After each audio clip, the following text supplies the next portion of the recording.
இந்திரா கிச்சன்லேருந்து இந்திராமா பேசுகிறேன். இன்னைக்கு நம்ம என்ன செய்ய போகிறோம்னா ஒரு பொடி தாங்க. இட்லி, தோசை, சாதம் எல்லாத்துக்குமே தொட்டுக்கிற மாதிரி ஒரு பொடி செய்ய போகிறோம். அது என்ன பொடின்னு பார்த்தீங்கன்னா முருங்கைக்கீரை பொடி. வாங்க எப்படி செய்யலான்னு பார்க்கலாம்.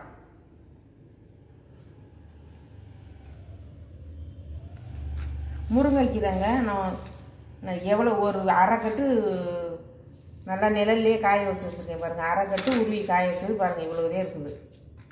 அரைக்கட்டு எடுத்துருக்கேன் முருங்கைக்கீரை. 2 ஸ்பூனு உளுந்து, 2 ஸ்பூன் பாசிப்பருப்பு, 2 ஸ்பூன் கடலைப்பருப்பு, 2 ஸ்பூன் திருவுன தேங்காய், ஒரு 10 வரமிளகாய், ஒரு அரை கட்டி பூண்டு நச்சு வச்சுருக்கேன், ஒரு கொட்டைப்பாக்கு தண்டி புளி எடுத்து வச்சுருக்கேன். பெருங்காயம், கட்டி பெருங்காயம் வந்து 2 துண்டுங்க. வாங்க எப்படி செய்யலான்னு பார்க்கலாம். இந்த மாதிரி நல்லா அடிகனமான பாத்திரமா எடுத்துக்கோங்க. இப்போ சட்டி சூடாயிடுச்சு. 2 ஸ்பூன் உளுந்த பருப்பு சேர்த்துடலாம்.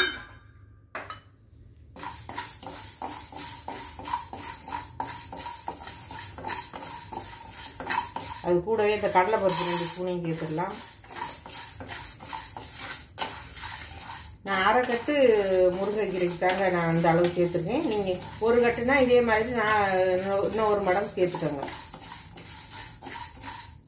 இப்போ 2 ஸ்பூன் பாசி பருப்பையும் சேர்த்துடலாம்.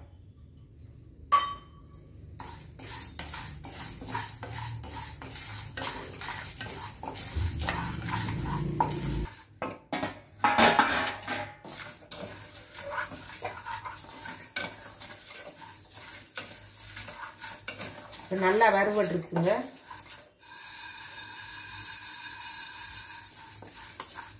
இதை அப்படி தனியாக கொட்டி வச்சிடலாம்.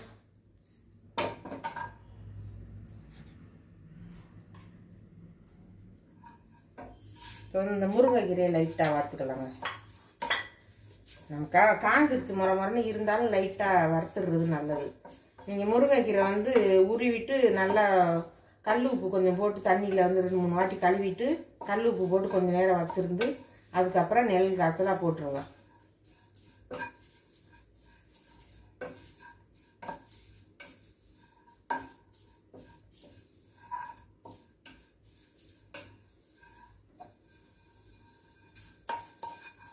லைட்டாக வறுவட்டா போதும்.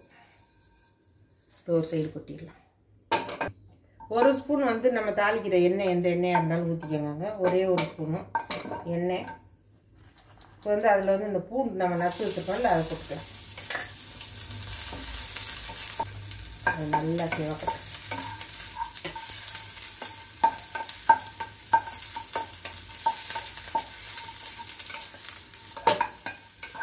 நல்லா அந்த மாதிரி சிவக்கிற அளவுக்கு வறுத்துக்கோங்க. அதையும் வந்து நம்ம அந்த முருங்கைக்கீரையோடு சேர்த்துடலாம். எண்ணெயெல்லாம் வடிச்சிட்டு இப்படி எடுத்துருக்கோம். அந்த பெருங்காயம் இருக்குதுல்ல, அந்த எண்ணெயிலே போட்டுடலாம். பெருங்காயம் 2 துண்டு எடுத்து வச்சுருந்தோம்ல, அதை வந்து இந்த எண்ணெயிலே போட்டு பொரிச்சு எடுத்துடலாம்.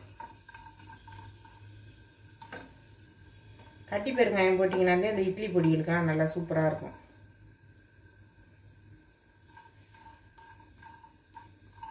இந்த தோசையெல்லாம் சுடும்போது இந்த பொடி வந்து நல்லா தூவிட்டு பசங்களுக்கு கொடுத்தீங்கன்னா நல்லா சாப்பிடுங்க. நெய் போட்டு அருமையாக இருக்கும். சாதத்துலேயும் நெய் போட்டு கிளறி ஸ்கூலுக்கு கட்டி விடலாம்.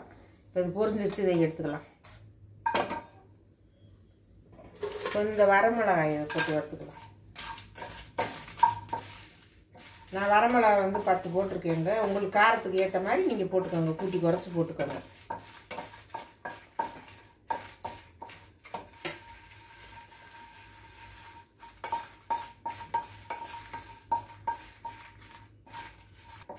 எதுவும் வறுபட்டுருச்சு, இதையும் போட்டுக்கலாம்.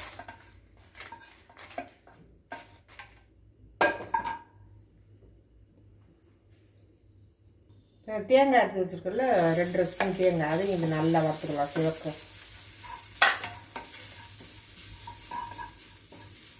இந்த தேங்காயோட அந்த ஒரு கொட்டைப்பாக்கு அளவு போடுங்க, புளி போதும். இதுலேயே போட்டு வறுத்துக்கலாம். இது நல்லா சிவக்கட்டும். தேங்காய் போட்டிங்கன்னா ஒரு 2 ஸ்பூன் போட்டிங்கன்னா நல்ல டேஸ்ட்டு சூப்பராக கிடைக்கும். இதுவும் நல்லா சிவந்துருச்சுங்க. இப்போ வந்து நம்ம அடுப்பை ஆஃப் பண்ணிக்கலாம். அடுப்பை ஆஃப் பண்ணிட்டு இதை நல்லா ஆறட்டும். இப்போ நான் இட்லி பொடி ரெடி பண்ணும்போது உங்கள்கிட்ட காமிக்கிறேன். ஆறட்டும்.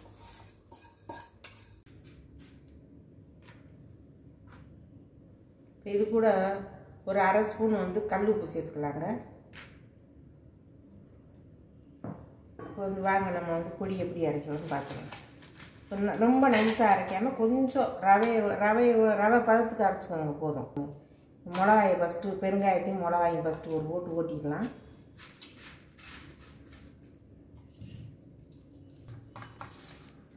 இந்த மிளகாயோடவே இந்த பருப்பு கல் உப்பு இது போட்டு அரைச்சிடலாங்க.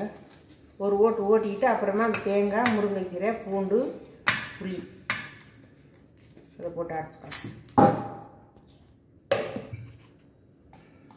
இப்போ பாருங்க, இந்த மாதிரி அரைச்சிட்டு வந்துட்டேன் பாருங்க. பருப்பு, காஞ்ச மிளகா, பெருங்காயம், உப்பு இதை அரைச்சாச்சு. இப்போ அதோடு இந்த புளியை சேர்த்துக்கலாம். புளி, தேங்காய் பூ, பூண்டு, முருங்கைக்கீரை. நல்லா முருங்கைக்கீரை இந்த மாதிரி இருக்காங்க, அப்போதான் நல்லாயிருக்கும்.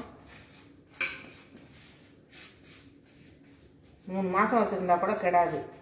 அந்த மாதிரி நிழல் காய்ச்சலாக போட்டுருங்க. வெயிலில் காய வச்சிங்கன்னா அந்த சத்தெல்லாம் போயிடும். முருங்கைக்கீரை கிடைக்கவே கிடைக்காது. அருமருந்து முருங்கைக்கீரைங்க.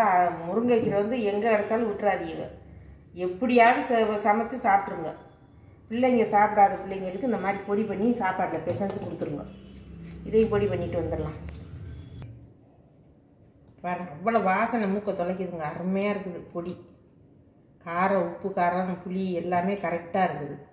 இந்த மாதிரி அரைச்சிக்கோங்க. இந்த மாதிரி ரவை பதத்துக்கு அரைச்சிக்கோங்க. இந்த மாதிரி திரியாக இருக்கணும். இப்போ வேறு பவுலில் மாற்றிட்டு காமிக்கிறேன். இப்போ சத்தான முருங்கைக்கீரை பொடி ரெடி பண்ணியாச்சுங்க.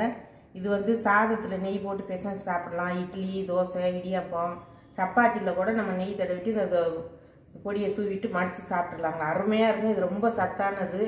இந்த முருங்கைக்கீரை கிடச்சா விட்டுறாதீங்க. கூட்டோ, பொரியலோ, சாம்பாரோ ஏதாவது வச்சு சாப்பிட்ருங்க. இந்த மாதிரி பொடி பண்ணி வச்சுக்கிட்டிங்கன்னா 3 மாதம் ஆனாலும் கெடாதுங்க. இந்த வீடியோ வந்து உங்களுக்கு பிடிச்சிருந்ததுன்னா லைக் பண்ணுங்கள், ஷேர் பண்ணுங்கள், சப்ஸ்கிரைப் பண்ணுங்கள், பெல் பட்டனை கிளிக் பண்ணுங்கள். எல்லோரும் சப்ஸ்கிரைப் பண்ணுங்கள். நன்றி, வணக்கம்.